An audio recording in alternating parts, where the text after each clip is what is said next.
എനിക്ക് എത്ര സാലറി കിട്ടിയിട്ടും എത്ര ഇൻകം കിട്ടിയിട്ടും എനിക്കത് മതിയാകുന്നില്ല എന്ന് പരാതി പറയുന്ന ആൾക്കാരാണ് 90% ആൾക്കാർ, അല്ലെങ്കിൽ 80% ആൾക്കാർ. എന്തുകൊണ്ടായിരിക്കും ഇവർക്ക് മതിയാകാത്തത്?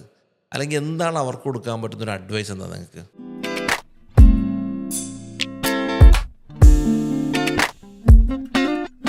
മതിയാവാതെ നമുക്ക് എപ്പോഴും പറയില്ല, നമുക്കൊരു സംതൃപ്തി പെട്ടിട്ട് ജീവിക്കാനായിട്ട് പറ്റണം എന്നുള്ളത്. അപ്പോൾ അത് ആദ്യം ഉണ്ടാക്കിയെടുക്കാന്നുള്ളതാണ് സാറ്റിസ്ഫാക്ഷൻ ഉണ്ടാക്കിയത്. അത് നമുക്ക് പൊതുവേ നമുക്ക് എത്ര കിട്ടിയാലും പോന്നോട്ടെ എന്നുള്ളൊരു ആഗ്രഹമുള്ള ആൾക്കാരാണല്ലോ നമ്മളെല്ലാവരും. അപ്പോൾ നമുക്ക് എപ്പോഴും ഒരു അണ്ടർസ്റ്റാൻഡിങ് വേണം നമുക്ക് എത്ര വേണം എന്നുള്ളത്.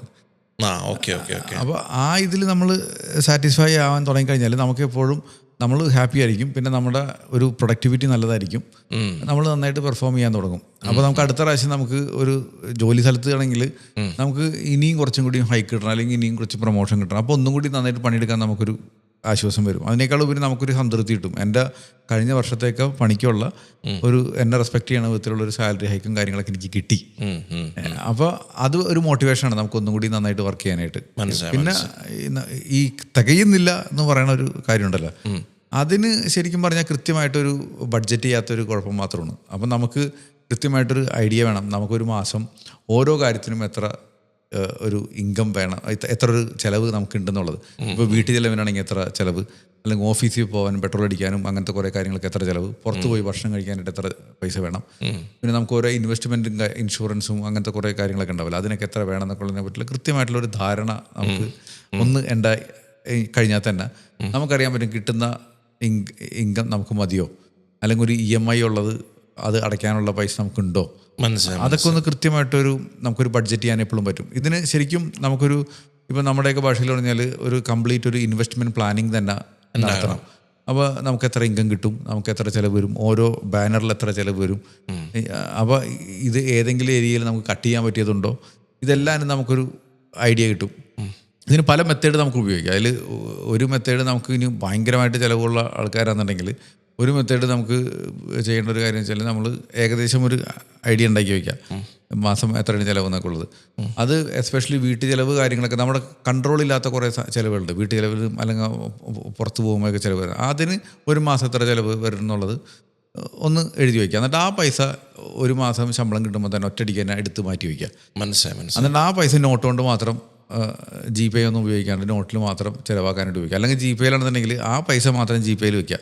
എന്നിട്ട് ആ ഒരു മാസം തീരുമ്പോൾ ഇതിൽ തന്നെ നിർത്തണം, വേറെ അഡീഷണൽ പൈസ പോകാൻ പാടില്ല.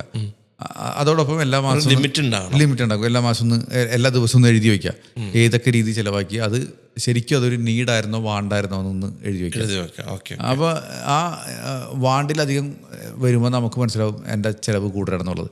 അപ്പോൾ അടുത്ത ദിവസങ്ങളിൽ കുറയ്ക്കാനും ഇതൊക്കെ ശരിക്കും പ്രാക്ടിക്കലി ഞാനായാലും എൻ്റെ കസ്റ്റമേഴ്സായാലും ചെയ്തിട്ട് ഫലം വന്നിട്ടുള്ള കാര്യങ്ങളാണ് ഈ പറഞ്ഞത്. വളരെ പ്രാക്ടിക്കലായിട്ട് എനിക്ക് ഇപ്പോഴും തോന്നിയിട്ടുള്ളൊരു കാര്യമാണത്. അപ്പോൾ എല്ലാത്തിനും ഒരു സിസ്റ്റമാറ്റിക് ആയിട്ടുള്ളൊരു ഇത് വേണമെന്ന് അർത്ഥം. ഇതെല്ലാവരും ഈ എഴുതി വെക്കണതൊക്കെ പറ്റുമെങ്കിൽ ഒരു ഡയറിയിൽ പെന്നും പേപ്പറും എടുത്തിട്ട് എഴുതണമെങ്കിൽ നല്ലത്. ഇപ്പോൾ എക്സൽ ഷീറ്റിലും പിന്നെ ഇപ്പോൾ ഒത്തിരി ആപ്പൊക്കെ ഉണ്ട്. ആപ്പിലൊക്കെ എഴുതി കഴിഞ്ഞാൽ എല്ലാ കുഴപ്പം വെച്ചാൽ നമുക്കൊരു ഫീൽ കിട്ടുന്നില്ല. കൈ കൊണ്ട് എഴുതി കഴിഞ്ഞ് കഴിഞ്ഞാൽ കിടക്കണേക്കാളും മുന്നേ എഴുതി കഴിഞ്ഞ് കഴിഞ്ഞാൽ ഫീൽ കിട്ടും. ഉള്ളി കറക്റ്റ് എത്ര രൂപ ചിലവായി എന്നുള്ള ഉള്ളി തട്ടും. അത് ഭയങ്കര ഇമ്പോർട്ടൻറ്റ്. ഇതെൻ്റെ കേസ് പറഞ്ഞപ്പോഴേ എൻ്റെ ഒരു സുഹൃത്ത് പുള്ളി ചെയ്തൊരു മെത്തേഡ്, പുള്ളിക്ക് ഒരുപാട് സാമ്പത്തികമായിട്ടുള്ള ബാധ്യതകളും വന്നപ്പോൾ പുള്ളി ആക്ച്വലി ഗൂഗിൾ പേയിലൂടെയാണ് പുള്ളിക്ക് ഏറ്റവും കൂടുതൽ കാശ് അൺവാണ്ടഡായിട്ട് പോകണമെന്ന് പുള്ളിക്ക് മനസ്സിലായി. ഇപ്പോൾ ഫോർ എക്സാമ്പിൾ ചായ കുടിക്കാൻ പോയാൽ എന്നാൽ ഗൂഗിൾ പേ പൈസ ഉണ്ട്, പപ്സ് കഴിച്ചേക്കാം, പപ്സോടെ ഒരു പൊറോട്ടയും ചിക്കനും കഴിച്ചേക്കാം എന്നുള്ള പുള്ളിക്ക് ഇത് കൺട്രോൾ ചെയ്യാൻ പറ്റാത്തതാണ്. പുള്ളി ലാസ്റ്റ് ചെയ്തത് വീട്ടിൽ നിന്നൊരു ചറ്റോ പൈസ കൊണ്ടുവരും, പുള്ളി പോക്കറ്റിൽ വെക്കും, എന്നിട്ട് പുള്ളിയുടെ ഗൂഗിൾ പേ അങ്ങോട്ട് അൺഇൻസ്റ്റാൾ ചെയ്ത് കഴിഞ്ഞു. അപ്പോൾ എന്നോട് പുള്ളി പറഞ്ഞാൽ ഇതിൽ കൂടെയാണ് പൈസ പോയിക്കൊണ്ടിരിക്കുന്നത്. അപ്പോൾ ഈ സാധനം ഇല്ലെങ്കിൽ ഇതില്ലല്ലോ എന്ന് വിചാരിക്കാം, ഉണ്ടെങ്കിൽ പുള്ളി ഓൾറെഡി ഇങ്ങനത്തെ കാര്യം. അതിനോട് നിങ്ങൾ യോജിക്കുന്നുണ്ടോ? അത് കറക്റ്റാണ് ആണല്ലേ. നമ്മൾ ഈവൻ ഗൂഗിൾ പേ ആയാലും ക്രെഡിറ്റ് കാർഡ് ആയാലും നമുക്ക് കൈവിട്ട് പോകുന്നുണ്ടെങ്കിൽ നമ്മുടെ കയ്യകലത്തിലുള്ളപ്പോഴാണ് നമുക്ക് പിടിക്കാനായിട്ട് തോന്നുന്നത് അല്ലേ. നമുക്ക് എപ്പോഴും ഉള്ള കാര്യം വെച്ചാൽ പൈസ ചിലവാക്കുന്ന സമയത്ത് ഈസി ആയിട്ട് നമ്മുടെ കയ്യിൽ നിന്ന് പോകുന്നൊരു സിറ്റുവേഷൻ ഉണ്ടെങ്കിൽ കൈക്ക് ഭയങ്കര ചോർച്ചയായിരിക്കും. അപ്പോൾ നമ്മൾ അതിനൊന്ന് ടൈറ്റ് ആക്കി വെച്ചാൽ മതി. ഇത്തിരി ഡിഫിക്കൽട്ട് ആക്കി വെക്കണം ചിലവാക്കാനുള്ള. ഇല്ലെങ്കിൽ പിന്നെ ഇല്ലെന്ന് ഇല്ലാന്ന് വെച്ചാൽ മതി. ഈ ഗൂഗിൾ പേ ഒക്കെ വന്നേ പിന്നെ ഇപ്പം ഇതിൻ്റെ ഒരു ആഡ് ഓൺ ആയിട്ട് ഗൂഗിൾ പേ അതുപോലെ തന്നെ UPI സിസ്റ്റം ഒക്കെ വന്നേ പിന്നെ നമ്മുടെ ആളുകൾക്ക് സാമ്പത്തിക ഭദ്രത കൂടിയോ അതോ ഭയങ്കര ഒരു ഈ പറഞ്ഞൊരു ഡിസിപ്ലിൻ ഇല്ലാത്ത അവസ്ഥയിലേക്കൊന്നും നിങ്ങൾക്ക് തോന്നുന്നുണ്ടോ? കുറേ പേർക്ക് ഡിസിപ്ലിൻ ഇല്ലാത്ത അവസ്ഥയിലേക്ക് വന്നിട്ടുണ്ട്. കാരണം പെട്ടെന്ന് ഈസിയിൽ കൈ കിട്ടുന്നു, നമുക്ക് ചിലവാക്കാനായിട്ട് തോന്നുന്നു, പർച്ചേസ് ചെയ്യാൻ ടെൻഡൻസി കൂടുന്നു. നമുക്കിപ്പോൾ തന്നെ കുറേ കാര്യങ്ങൾ പറയുന്നത്. ഞാനിപ്പോൾ 2 ഓപ്ഷൻ ഇപ്പോൾ അതിനേരെയാണ്.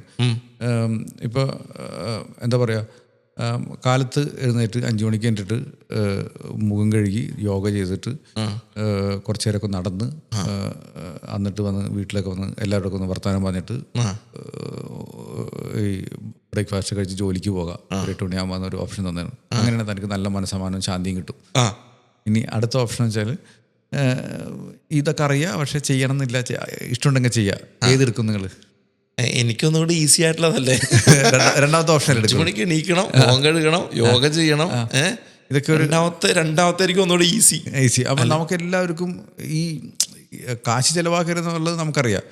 പക്ഷെ നമുക്കറിയണം കാശ് ചിലവാക്കാണ്ട് എന്ത് കാര്യം, എനിക്കൊരു ലൈഫ് സ്റ്റൈൽ വേണ്ടേ. അപ്പോൾ നമുക്ക് എല്ലാവർക്കും അറിയണം ഏതാണ് നമുക്ക് സംതൃപ്തപരമായിട്ടുള്ള ലൈഫിനുള്ള ചിലവാക്കൽ എന്നുള്ളത്. അതറിഞ്ഞു കഴിഞ്ഞാൽ നമുക്ക് കുറേ ഒരു ഭ്രാന്തമായിട്ടുള്ള ചിലവാക്കലുകൾ നമ്മുടെ കുറയും. ഇതിൽ എനിക്ക് സത്യം പറഞ്ഞാൽ ഞാനിതെല്ലാം പറയുമെങ്കിലും എൻ്റെ ടൈമിൽ കുറേ ടൈമിൽ എൻ്റെ കയ്യിൽ നിന്ന് വിട്ടു പോകും. അപ്പോൾ ഞാനിപ്പോൾ ഇങ്ങനത്തെ കുറേ ബേസിക്സിലേക്ക് ഞാൻ പിന്നെ വരും എഴുതി വെച്ചിട്ട്. അപ്പം നമുക്ക് അപ്പം എഴുതി വെട്ടുമ്പോൾ 250 രൂപക്ക് ഞാൻ പൊറോട്ട ഇറച്ചിയും കഴിച്ചു ഇന്ന് എന്നുള്ള ഒരു അപ്പം എസ്പെഷ്യലി ആ നീഡ് ആൻഡ് വാണ്ട് എന്ന് പറഞ്ഞൊരു എക്സസൈസ് ഉണ്ടല്ലോ.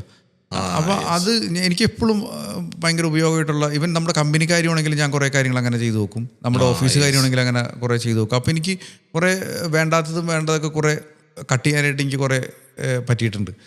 അത് ഭയങ്കരമായിട്ട് എഫക്റ്റ്. എനിക്ക് തോന്നുന്നു ഈ പറഞ്ഞ പല പല മെത്തേഡ് ഉണ്ട് കേട്ടോ. ഞാനിപ്പോൾ ഇതൊരു മെത്തേഡ് പറഞ്ഞു. ഇനി രണ്ടാമത്തെ മെത്തേഡ് എന്ന് വെച്ചാൽ വേണമെന്നുണ്ടെങ്കിൽ ഒരാൾക്ക് ഒരു ശമ്പളം കിട്ടുന്നു, കൈ ഒട്ടും കാശിക്കുള്ളതെന്നുണ്ടെങ്കിൽ കിട്ടുന്ന മാസം കിട്ടുമ്പോൾ തന്നെ ഒരു 25% എടുത്തിട്ട് മാറ്റി വേറെ അക്കൗണ്ടിലേക്ക് വെച്ചിട്ട് ഇൻവെസ്റ്റ് ചെയ്യുക. 75% ഉള്ളൂ എന്ന് വെച്ചിട്ട് ജീവിക്കാൻ പഠിക്കാം.